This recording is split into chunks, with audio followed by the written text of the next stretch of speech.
welcome to Self-Help Me. I'm Yvette Ford, and I'm LeGrande Green. On today's show, in our heart topics, we're going to be talking about exes. Yeah, exes, sex with exes, and all that good stuff. I don't know. I never heard of that. Sex with exes. And on the SHM solution, we'll be discussing the runaway hit documentary, What the Hell? And our favorite topic, it always comes back to sex. You know it does. You know it does. The most common sexual fantasies and what your fantasies say about you, plus much, much, much more. Today on Heart Topics, we're going to be talking about exes. Are you still friends with any of your exes, LeGrande? I actually am. I was with one, my first partner. We were together for 15 years, a very long time, and we had a horrific breakup, but because I have to often feel if you've been with someone that long, you should be able to make it work as a friend if possible. So we're the best of friends now. So much so that I think when I'm in a new relationship, that person may question, how are you so friendly with this guy? Yes. So I would have that question that's as well. probably, we talked about that. You were friendly with your exes. I am. Yeah, but like a lot of them. Yeah. Yeah, see, I don't understand that piece of it. Yeah. Well, because I have a thing. I think that, if you love someone, it's like, where does love go? I mean, I still, I don't want to be grieving them as if they passed away when they're still alive. So why not? And also, there's some benefits to that, too. Like, one of my exes has a lovely apartment in London, and I'm going to London. And so when I go, I have my own apartment, and no one's there.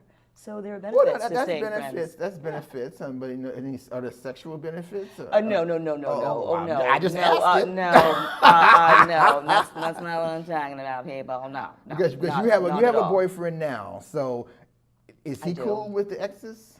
That's very interesting. I think that the boyfriends don't love that. They don't. They really don't. I don't think the girlfriends do either. I mean, I don't know whether it's different for. See, with straight people and gay people now, in the gay relationships that I know, in gay people, there are a lot of guys that, it's kind of, this is gross overgeneralization, people. Oh, but I mean, but in the gay culture, the guys kind of hook up a lot. So there's a lot of cross-pollination, so to speak. Yeah. So there's a lot of people, you might even introduce someone you were with to your new guy, and it's not that big of a deal. So you mean like you're hooking up, like you might be with someone for, like, let's say a year, and then you break up, and then he's with some other friend of yours. Right.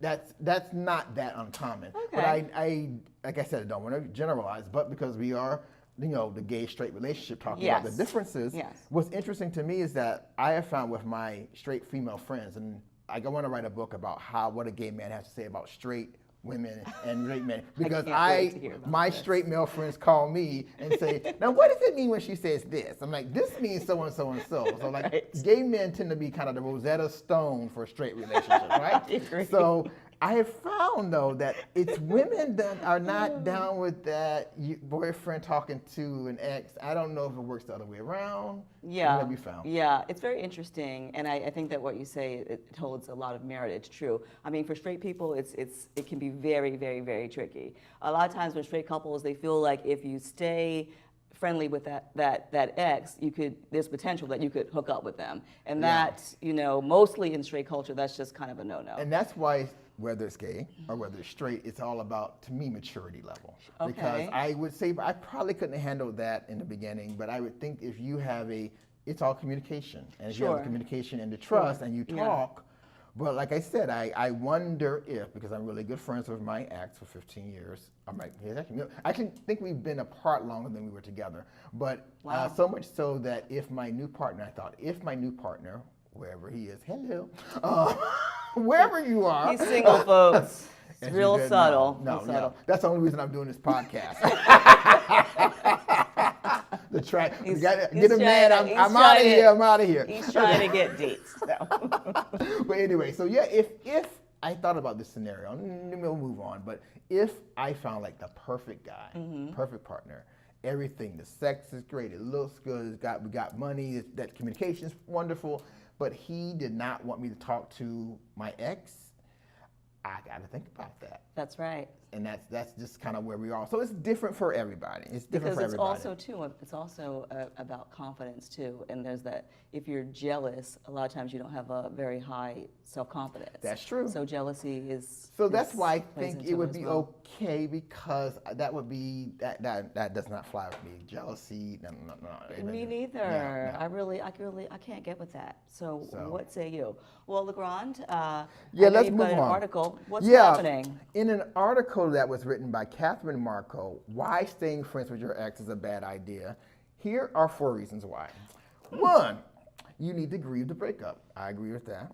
Okay. 2, it stops you from moving forward. It can stop you from moving forward. That's 3. I agree. 3, it will cause friction in your relationship. We just kind of talked about that. And 4, you or your ex has a hidden agenda. Shady people. Ooh. Well, LeGrande, Joshua Klapow, PhD, he's so shady. She calls me shady. She's the shady one. You're not shady. Yvette will text me all the time. She texts me, she says, I don't mean, I want this to be shady. I'm like, Yvette, it's not shady if it's you really want to tell me something. I actually point out when I'm being shady. That's the difference. Which is not being shady, but anyway, that's a whole other thing. Okay, well, that's just how I roll. But anyway, go back to the show. Moving on, Joshua Klapow, PhD, says there are 4 reasons why people stay friends with their exes. The first reason is security, because security meaning that you have a person that you can call if you're in trouble, if you need something. Yes. And I like that, and I can call upon my exes for that reason. Within reason. And second, practical reasons. Now, practical reasons could mean that you share children, pets. Things that you want to, you don't want to have taken out of your life. Well, let's be clarified. When I hear this about your ex, I almost put children, and that's a different category. It's a different category because, of course, you need to communicate with your ex if there's children involved. Sure. But if there are no children involved, these are some good rules. Absolutely. But I mean, I've had friends who are fighting over who gets the cat. Yeah, I can see that. So keeping that civility is kind of an important thing. And that's actually number 3, civility. So, you probably share friends and you want to be civil so that you don't rock the boat, so that everyone is kind of cool with each other. So I think there's benefit to that. And then 4, unresolved attraction. Now, this is the thing, because friends with benefits. Well, that's a whole other subject matter. So if you're so the thing is, so you can have an ex, right? The thing is, if you're not hooked up, friends with benefits. Well, that's a whole other subject, but we will cover that another time. But right now, if you got some comments on this subject here, as my grandma would say, this subject here, we want you to email us, email us, hit us on Facebook at Self-Help Me, and that's with 3 E's. Self-Help Me. All wherever we are. And you can email us also at selfhelpme@gmail.com. Now it's time for the SHM solution. LeGrande, have you seen the documentary What the Health? Of course.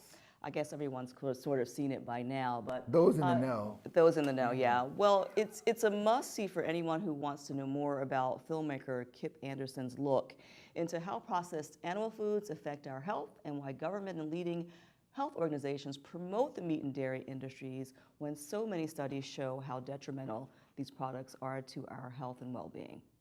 The documentary recommends a low-fat vegan diet while arguing that dairy and meat are the main culprits causing diabetes, heart disease, and cancer.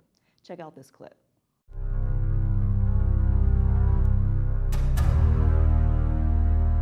The diabetes, the arthritis, the heart disease, the dementia, the obesity, the cancers are affecting about 70% of deaths. We have an epidemic cascade of debilitating disease that's overcoming the country. 18% of children are morbidly obese right now. We're on par to have 1 in 3 people be diabetic in the next 25 years. That's crazy statistics. Have this very dangerous situation.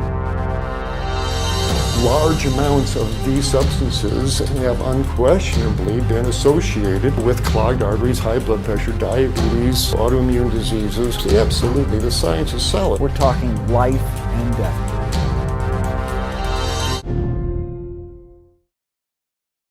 Well, that's very interesting because When I saw this movie, I was a vegan for a number of years. You are. Yeah, so I was. The verb was. And I enjoyed it. It wasn't hard for me. I mean, I tried it before a few years back, and I gained like 15 pounds. Wait. Yeah. But you can be a vegan and not eat healthy. That's the other thing. And I wasn't eating meat. I was not eating no dairy. I wasn't eating none of that stuff. What were you eating? I was eating a lot of pasta. I was eating a lot of potatoes. Oh, so you were carb loading. It was vegan. It was vegan. Yes, pasta is vegan. Yeah, Yes. so that didn't You were work. carb loading. So the second time I did it, this past few years, for about 2.5 years, I ate a lot of plant-based foods, and it was really good for me. But everybody's body is different, and I felt that I needed to have something else inside. I was going to say, did you feel hungry? No, I didn't feel hungry. I actually think Because that's a common thing that people say when they're trying the vegan diet, is that they feel like there's kind of stuff. I always tell people with being a vegan, if you've never done it, you should do it in stages, which is what I did. I got rid of the chicken first, and then I didn't do the beef, and then I didn't do the eggs. And the hardest part for me was dairy. Wow. But in regards to this movie, I thought the movie was great in the sense of getting that agenda across. Yeah. But the other thing I would give really a few enjoyed nods it. for is it has an agenda, and I think there's some of it is misconstrued. I mean, vegan is not, plant-based is definitely the direction people should go in. Yeah. But I don't That's think what it's they're for advocating. everybody. I don't think it's for everybody. No. So what's your status right now? So what kind of stuff do you eat now? I am big on. I'm not doing very little carbs, but I eat a lot of vegetables and seafood. Yeah. No, that's kind of where I am. I know. I feel like that's pretty much, I mean, every diet, that's pretty much what they're recommending, is that you eat a bunch of veggies and that you eat some high quality fats, good fats though, like the avocado and salmon and all those things, which I have a real issue with. Well, in any case, LeGrande, the World Health Organization classified processed meats the same as smoking cigarettes. I thought that sounded a little bit extreme. It is extreme, but I think that's is it true? I do know if it's true, but it's true. Propaganda machine. It's true-ish. Okay, true-ish. Because it's true-ish. Is that like being gay-ish? No. Okay. You can be gay-ish. Okay. But it's true-ish in the sense that if that's what it takes to make people wake up, because I think it's the way we treat meat and the fact that the meat, the production, it's really harmful to the environment. Yes. And if people, I mean, I've heard different things, but if every American family ate like one less meal of meat a week, that would go a long way to helping things. Yeah, I think I agree with that. I think I agree with that. And I've cut down my meat consumption personally, and I feel better for it. I feel all better. Well, in any case, the American Diabetes, Cancer, and Heart Associations are all sponsored by processed food and fast food distributors. Yeah, that to me was the thing that was like, well, I think she did know that, but most people don't know that. But I think either underneath that, the big thing was that what we've been taught to eat is a mass market thing that was developed in the 50s. And this is specific to America. Yeah, America. By the way. The food pyramid and all that was created to help these industries. The dairy industry is propped up. All these industries are propped up. They wanted to get this support from the government. I used to think it was conspiracy theory, but it's not. Ooh. So since the 50s, we've been taught to eat this certain way. It's a marketing thing. So now we're discovering that's not true, like especially the sense of fats have been demonized, butters have been demonized. These things have been demonized. I know, remember that whole fat-free craze? It was like, remember when I know when I was growing up, I don't know how old you are, but I was growing up in the 70s and the 80s, like every time they had something come out, then you would hear bacon was good, and you would hear bacon causes cancer. Chocolate is good, and chocolate causes cancer. So it's, we go through that, but they're discovering that fats are good for you. Fats are good. The good fats. The again, good as fats we mentioned are good. earlier too. It's funny because I remember like my living with my great grandmother in West Virginia. And I mean, this woman would literally go outside and like grab, I mean, it seemed like it was grass. I'd be like, I don't know what's going on. It's like wild greens, and then you'd have like chicken or pork or any kind of meat, and they're all high in fat, but we're all like, healthy. Well, and the diabetes and hypertension, it wasn't even a part of our like world. That was not a thing. Well, it's funny as African Americans, and people of color tend to have this thing with the diseases and the diabetes and all these hypertensions that are related to our diet. I remember talking to my father about this, and my father we had a running joke about, because I was only eating organic food and organic. He's like, oh, you went to that supermarket and got the organic food? We didn't have no organic when I grew up. Well, because their food was naturally. It was good. organic. It was good. organic. It was good. So I mean, that's kind of what we're talking about. Like, Yeah. so what are the solutions we think that people can have for that? Getting back to their roots. Well, Dr. Milton Mills, an African American doctor, by the way, he says that the government is encouraging us to eat foods like processed meats and dairy, which makes us ill. And he says they're also only, they're in the business of treating only symptoms, which that's right. That's doctors in general, but I don't want to get off on that. Well, that's a whole, we going into Western medicine, which is. Well, Western medicine's great, but I mean, doctors really don't know, and probably won't get a lot of flack for this. They don't know that much, and it's actually they really don't. They went to school, and they're there to, the whole healthcare should not be a business, and it's a business. Yes. Or as my grandma would say, a business. business. I knew you were going to say that. It's like the same, from the same time. A business. A business. So that's the part of it. So I have much respect for doctors, but you have to take control of your own health. I kind of like the Ayurvedic medicine. I do too. That actually makes sense. Yeah, it makes sense. It really makes sense. I think you have to take all the information and see, like I said, what works for you. Yes. That's what you're saying to these stats that we have gathered. Yeah, well, he said, Dr. Milton, he made this interesting point that 73% of African Americans are actually lactose intolerant. 95% of Asians, Asians definitely is a intolerant. 70% of Native Americans and 53% of Hispanics. All lactose intolerance. And he calls it institutionalized racism. Now that I thought was inflammatory, but having said that, it's a marketed tool that they developed in the 50s, this food chart, and so dairy was a big piece of that. So you have to look at that take it back to its root. Sure. So that's why the movie, it raises great questions about how you're going to eat and what you're going to eat, and that's an individual decision. I think I read somewhere, and it wasn't in this documentary, but about food being the biggest civil rights issue of our time. Wow. And if you look at it that way, because that's a really very big statement. It's all related back to, which is one reason why we're doing this show. So Self-Help Me is about helping yourself in order to help other people. But in order to help yourself, you got to be taking care of yourself, self-care, what you ingest, what you and it's not, and like you're saying, like doctors, they have like a cookie cutter solution for everyone. So this is really about how you help yourself, and it's identifying, what your needs are as an individual. Yes, and you have to fight also against culture. Like, I eat very well these days, and so, but I know that when I go home to North Carolina or North Kakalaki for the Thanksgiving, they're gonna be nothing but fried chicken, fried turkey, pork. Ham hocks chitlins. Ham hocks and the collard greens. Yes, but that's what's gonna be there. That's what's gonna be there. Also in Duplin, North Carolina, called the feces capital because of all the hog processing farms there making people sick. Yeah, that's not that far from where I grew up in Wilmington, North Carolina. I think it's the next county over. I don't think I've been. Actually, I've been through Duplin, but I did when I saw that in the movie, and the horror that those people go through. Once again, back to us controlling the meat. The industry behind it is really rough. So, whole other story. Yeah. So the processing plants, they actually, this is horrible. They actually spray the land with feces water. And on Sundays, the people in Duplin, these people can't even go outside. They said they can't even barbecue. They can't go to church or attend funerals without being out and with that stench in the air. Like for me, that was just that was a lot. It was really hard to watch. But I will say this, the one problem I had with the documentary was saying that sugar doesn't cause diabetes.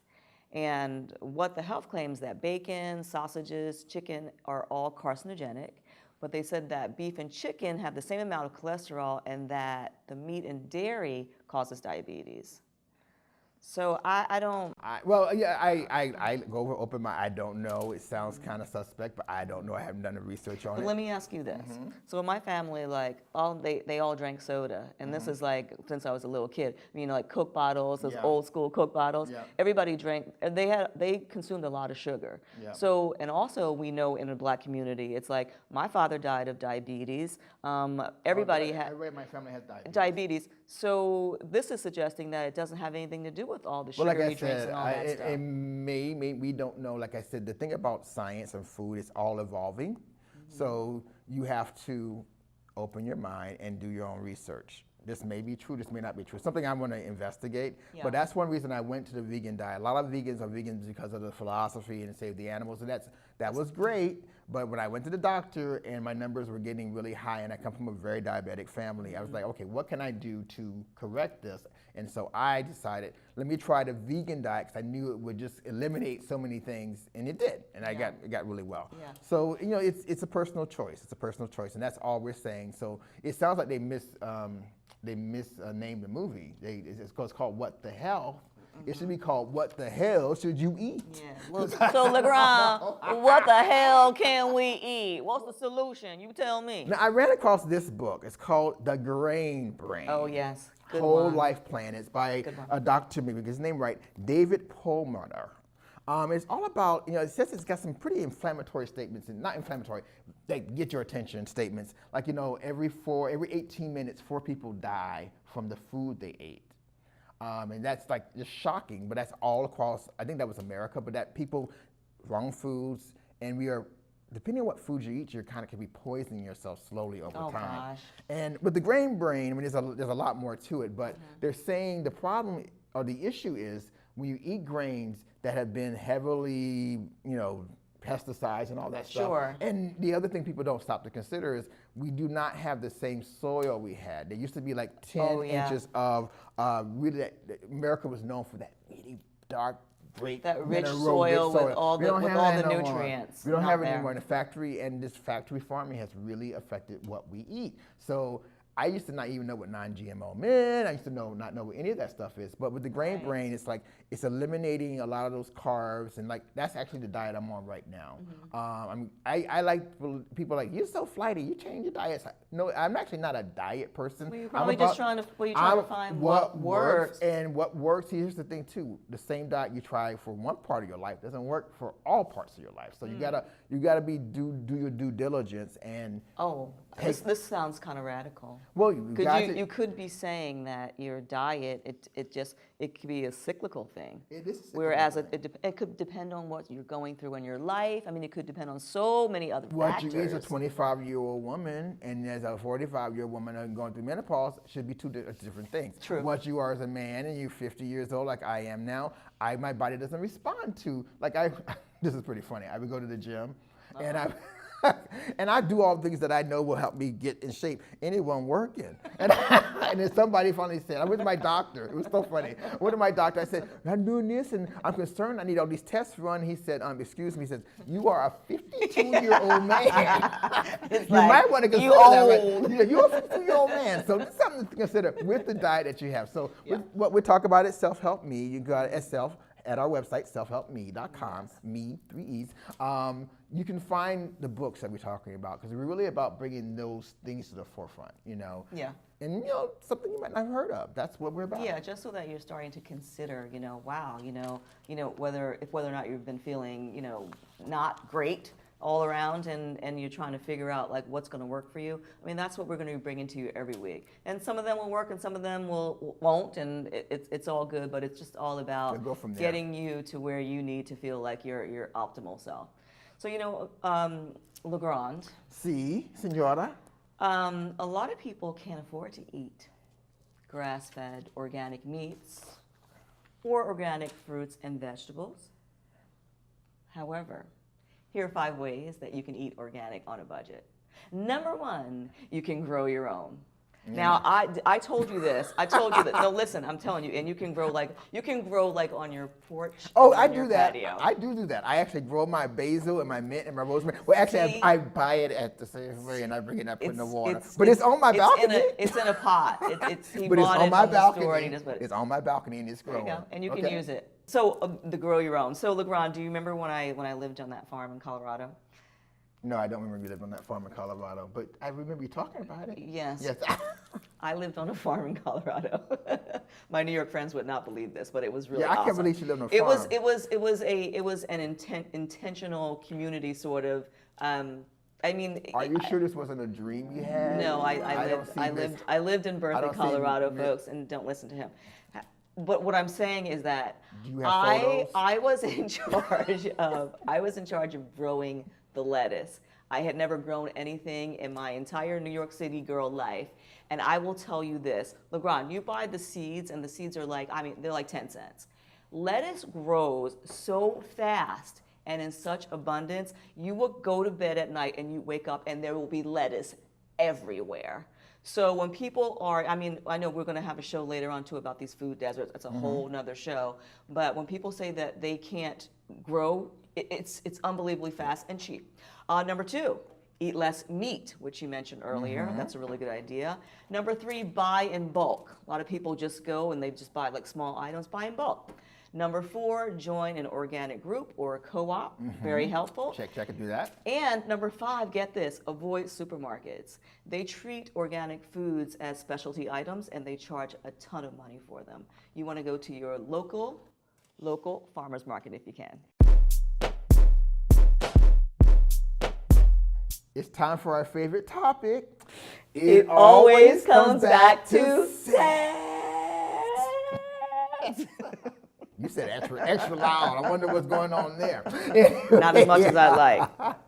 Today we'll be talking about the most common sexual fantasies and what they say about you. The 6 most common sexual fantasies, LeGrande. Are you listening?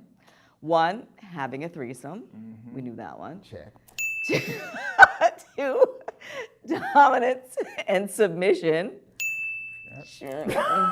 3, foot play. Hell no. No, sorry. Little no. check, done that. What? Oh, Yeah. come on, I can please. enjoy it. Go ahead. God. Number 4, for straight people. Podcast. Having sex with someone of the same sex. That's so kind of basic now. Check. Okay, yeah, yes. Number 5, giving your partner multiple orgasms. Shouldn't that be just like, Well, we talked about that, but look, we finished the last one. I'm going to go back to that one. All right, well, we could go back to all of them. So watching your partner have sex with somebody else is the last one, the 6th most common one. That's a lot, because it's interesting. We talked about this one time when we were together, and you called me, I guess, selfish, because I said, having multiple orgasms, like what? Well, first of all, in the gay world, that's kind of difficult. Oh, right. So We did talk about this. Yes, I remember now. Yeah. Once you kind of flown the coop, it's flown. Right. So, right. Oh my gosh, that's a very straight thing. Yeah, well, I mean, it's great, but you can have tantric sex, which I have had experience with that.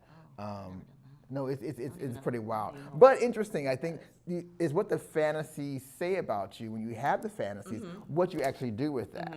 And so there's a new book out.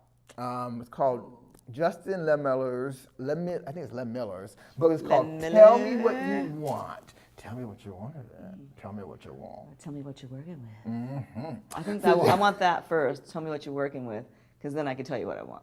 Because I don't even want to tell me. Say. Show me.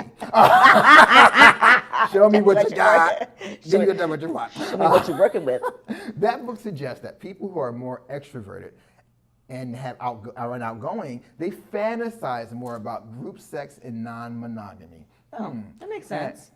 I don't know. People who have more concern about the well-being of others, they tend to fantasize, well, that's true, less about BDSM, infidelity, and emotionless sex, because emotionless sex. I guess because they want the connection.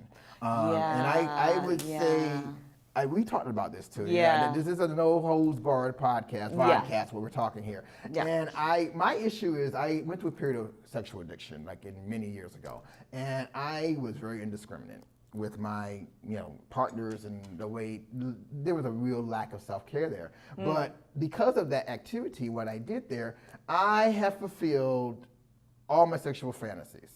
All of them. All of them. So you don't have any fantasies? I know it's weird to say, but I don't, because I've done them. Well, then just go away in your No, but that's not, cave. That's not a healthy thing. But because I've had experience with a lot of these different things, I can tell you that this I think is interesting, and that's why it goes back to taking care of yourself. And it's something we don't talk about, which is why every episode we will have this segment. It always comes back to sex. It's not just because it's a fun topic to talk about, which it is, but it's so crucial to our psyches and our self-expression. Sure. And we want to bring some light to that. Yeah. So one of the things that's important is that if you are detail-oriented in your everyday life, the author Len Miller says, he found that you'll probably pay more attention to things like where your fantasy is taking place. Oh my gosh, and if you're someone who doesn't deal well with stress, his results say that you may get fantasies that tend to be more calming and have emotional content, and you're less willing to try new things. Oh, how do you feel about it? No, but you know what though? Really, the detail oriented. You know how I'm always I'm straightening him out all the time. I'm just like, this needs to look a certain way. That's kind of my thing. So where is very big in my fantasies, like where I like the whole setup. And in fact, a lot of my sexual escapades, I set them up way beforehand. Well, I mean, you would think that you're working on a movie set, honey. I just like everything is how I want it, and I want it at my house too, because I want all my stuff, everything. You know what I mean? It's Yvette's production. So this video, actress, producer, director, star. This video. I know I don't answer the question. You go through all that work. Yeah, I can kind of see that. I think it's this topic is worth talking about. What does your fantasy say You're about extroverted, you? so that well, first thing. Funny, what did he say? If you're extroverted, that means that you are into more adventurous things. Oh, but I was into, like I said, I'm not your everyday bird. I was into a lot of adventurous things and have done a lot of wild things because I didn't have any self-worth. I think we can have a show on that's all a those whole things that you show. did. So you can here's the thing about sex. We have so much judgment around it. You can do a lot of things that I was doing, you know, in a very healthy way. It's all about consensual, it's all about communication. You can have the BDSM, you can spank your partner, you can do all kinds of put people in slings and swings and all that stuff. It's perfectly fine. I'm dying to ask you a question. Yes, what is it? Have you been watching Billions? I've heard of it. No. Oh, that's the couple that you tell us about it. Paul Giamatti. On Showtime, right? Yes, it is on Showtime. Yes. But you know, the thing is, like, he's this high-powered politician, and his wife is a therapist, and they're like the power couple. But she's like a dominatrix, Yes. So when they're at home, like behind closed doors, like they got like their sex room, and she got whips and stuff, and he's got the ball gag in his mouth, Paul Giamatti. And then, you know, they walk out. He's got his suit on, and she's got her suit on, and they just walk out, and this whole power thing going on. Well, too. There's actually power expression that's actually a good thing. It's done healthy. But you know what goes on behind? That's the thing about America. You don't know what goes on behind closed doors. And I was just reading this article about the swinging culture. One of my favorite podcasts and columns is Dan Savage. Oh, I love him. And he was talking about a lot of. There was a recent letter he got. It's so interesting. He got a letter from a reader who said they love adventurous sex and whatnot, but they don't want to have sex. Now, we're not getting into politics here, but they don't want to have sex with a Trump person. And it's so funny. So his response was, they want to weed out all the Trump people, right? So he's like, don't you know that the people who are most restrained, like most of the swinging community, he's saying half of them are Republicans. They all because they want to experience. Yeah. So sexuality is a good balance. So that's why we talk about it here. Yeah. Because it's important to have that. It's like repressed people. They want to have an outlet. And so that can be. And it's healthy to have an outlet. Yeah. It's healthy to have an outlet. That's why I think, you know, this is fascinating. There's a book called so many books out there, but there's one of my favorites. It's called The Erotic Mind. It's by Jack Warren. You were telling me about that. Look that up. But basically, he's saying the same thing. What your sexual fantasies say about you, how they come from your childhood, and what that says about you. Because, like I said, we're going to freely talk about sex here because it's important that we give an outlet for that. Because that's why we have It Always Comes Back to Sex. What's my sexual aura saying right now about my boyfriend Steve? Oh yes, this people who don't know. This is Steve. This is mine. This is Steve Gold, and he is on the $1 million listing. And I always say $1 million listing New York. New York, yes. And so he's a realtor. So like I say, he's that one of those like guys. He used to be a model that straight women love and gay men love too. So, but he's on my side of the table. So Steve will stay right here while we go to our next subject. Steve. It's a lightning round. Lightning round time. Okay, old school. What old school singer would you pair a current artist with? For me, I'm so into Sia. I would be like chandelier with Chaka Khan.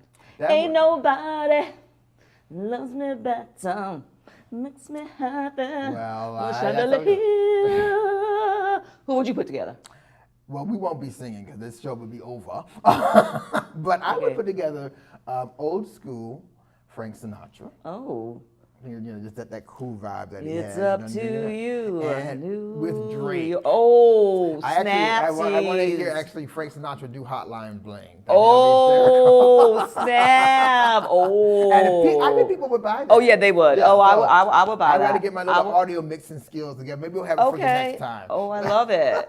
So we get into our last little lightning round topic, which is what? One. Which is also people.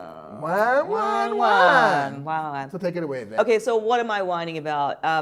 So I hate it when people say you look great for your age. I mean, you could just look great for your age. Well, I know, but you could just say I look great. It doesn't have to be for my age. Yeah, but you look good for 60.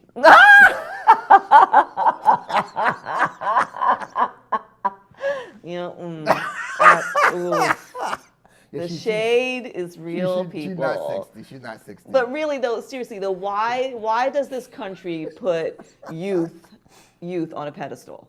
I mean, when I was young, I was taken advantage of all the time, constantly. I didn't know my worth. And I was so insecure, like crazy insecure. So I'm good. I guess it's relative. I'm good at my age. Thank you very much. That doesn't bother me. So have you seen Elon Musk's mom, her ad campaign? No. What is it like? She's a model. Okay. So she's 70, and she has Okay. this ad campaign. I don't know if it's Revlon or I don't know which one it is, but you have to see her. Okay, I have to check this out. Fierce, and fabulous. So you. Well, what are you whining about? What's your grind? I'm whining about people whining about, I guess, me, because I don't understand. Like, I've been in LA for a couple of years. I've been coming here for, of course, business and production and all that stuff for many, many years. But I never lived here. So like, I'm in traffic, and I guess I would describe myself as a granny driver. Oh, I'm like, no, that's not. I just take my time. No. Well, no, here's what granny driving is in LA. Go on the speed limit. No. I'm actually going to What do you mean? What do you mean speed limit? We have places to go, LeGrande. It says 55. I go 55. Oh no, he's probably really going 50. Let's be honest. He's probably really driving 50. Yeah, but they're driving with the phones. Like, I'm amazed by people that everyone's got their phones. Honey, we're LA. We're good. Yeah, so that's my big thing. I got step up your game. We got to get to places. We got to get to work. Well, and I let people in. I guess it's from living in the South for too long. You let people in. I get people honking the horn. That nice. So that's my big. Sorry, that's just not going to work. Sadly, and I mean very sadly, LeGrande doesn't drink much. Not much at all. Not like me. Yeah. But today we're sipping on one of my faves, Sea Smoke 2014. Guys, this is 100% Pinot, and Wine Spectator. What'd you say, Pinot? Pinot. Okay. Oh God, please. Wine Spectator gives the Sea Smoke a 92 rating, which is very high.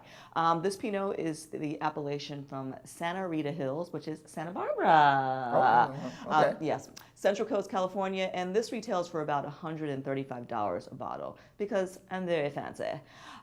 So Sea Smoke, if you're familiar with it, or if you're looking for a really nice bottle that's for a special occasion, it has a lot of depth. It has some cherry and red currant notes, and it pairs really well with fish, with chicken, vegan dishes. So it's good. LeGrande, give it a try. Okay, like I don't know any of this stuff with the wine, but just take a tiny little sip.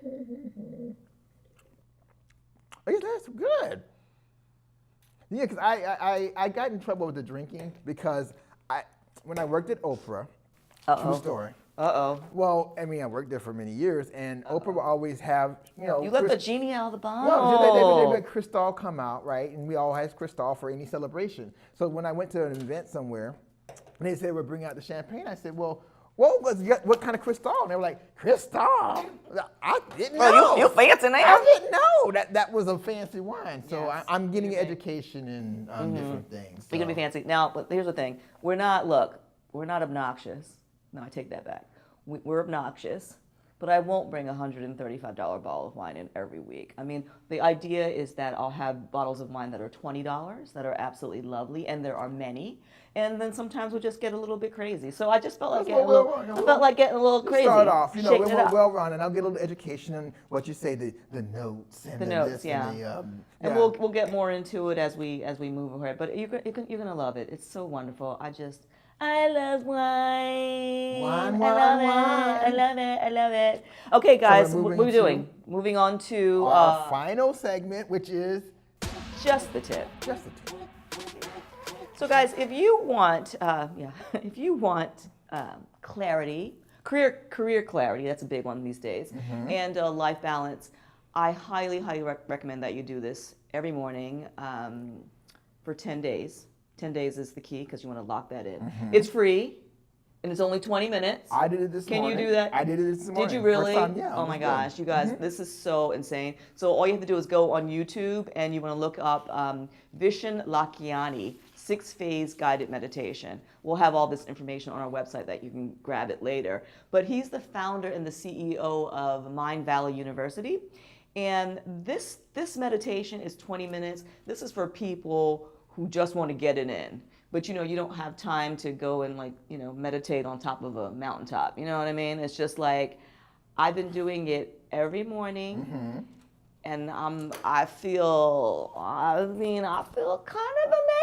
Well, it was good because, like I said, this is my first time doing it upon Yvette's recommendation, and it takes you through different phases, so you can visualize your life. That's you right. can relax. It's not just Right. which it's fine too. If you want to do that, but it kind of walks you through stages. So I thought it was Yeah, really and it has this visualization factor too, where you visualize what you want your day to look like, what you want your life to look like 3 years from now, and then there's a part where you're thinking about your health and your body. So it hits like every button, and it's quick. Yeah. And it just, I don't know. For me personally, I just feel so good after I do it. So check it out. Try it for 10 days. Send us your results. We're super psyched, and that's what we're here for, essentially. We just want you to be your best self. your best self. And as we're closing out here, we want to get some shout outs to some things. Oh, right. Shout outs. So my shout out is to Rihanna's Fenty beauty line. Oh, yes. Yeah, because these pictures out. It was the first time I've been to the makeup store. I was walking in there and I said, because I needed some foundation for my face, and I don't know anything about makeup. And they're like, you got to get the Fenty. And it's a fabulous line. It really is. It's really beautiful, and it was sold out for, when she released it, oh my God, Rihanna, go ahead, girl. It You go, sold girl. out. You Yes. couldn't get it for a really long Yeah. time. So. And it's funny, that story. I love that. When she started it, they told her, we don't need all that shades, and that she's blown everybody out the water. So you go, Riri. What's up with your shout out? Well, I'm going to shout out my girlfriend, Renee Wolf. And I'm shouting her out because she's following the principles. She keeps a copy of the 4 Agreements by her nightstand, the book. What's his name? Don Miguel Ruiz. Yeah, she's keeping a copy of the 4 Agreements, which that's one of my all-time favorite. And as far as self-help is concerned, it is the bomb. And just a reminder of those 4 steps. Do you remember them? Yes, it was be impeccable with your word. Oh, that's good. You're right. Don't Number take 2, don't take anything personally. Number 3, always do your best. No, don't make assumptions. Oh, don't make assumptions. Okay. Number I never do that. 4. Number 4 is always do your best. Four statements to live by, really. If you do, you're really gonna be all right. You're gonna make it. So that's what we're talking about here. That's what Self-Help Me is about. We're glad you could be here with us because we're going to be doing this week after week, presenting new information, new authors, and going through that. And I actually have a podcast too that's correlated to this. We're doing a podcast called Bold, where you talk to the people on love, sex, and health. You actually hear from the authors and speakers there. And we're going to actually have guests come here as well for... They're all being lined up. We're super excited. You're going to love it. So if you have tips or suggestions or people you want to see, you let us know. Thanks for joining us here on Self Help Me. This is what the vodcast is, because you can see us. You can also hear us. And we are all about bringing the best self-help strategies, people, topics. And as you can see, it's about the pop culture. It's fun, too. And then, you can also find me with Yvette. It's also doing segments as well at Bold, which is a podcast where we talk about people over 50, so at a certain age, and we talk about love. The oldies. The old people. Oldies. The people 50 oldies. like me and 60 like her. I'm going to get it afterwards. I really am going to get it. I know. So at Bold, we're talking about love, sex, and health, and how you can live your best life now as well. So here's Self Help Me. You know how to reach us. Yeah, and so for info on all of the topics that we discussed, just check us out on our website. Yes. And that is Self Help Me, but don't forget those 3 E's, guys. 3 E's. And thanks for hanging out with us at SHM. And we just want you to remember, the best way to help help yourself is to help someone else. I'm LeGrande Green. And I'm Yvette Ford. Bye. Bye.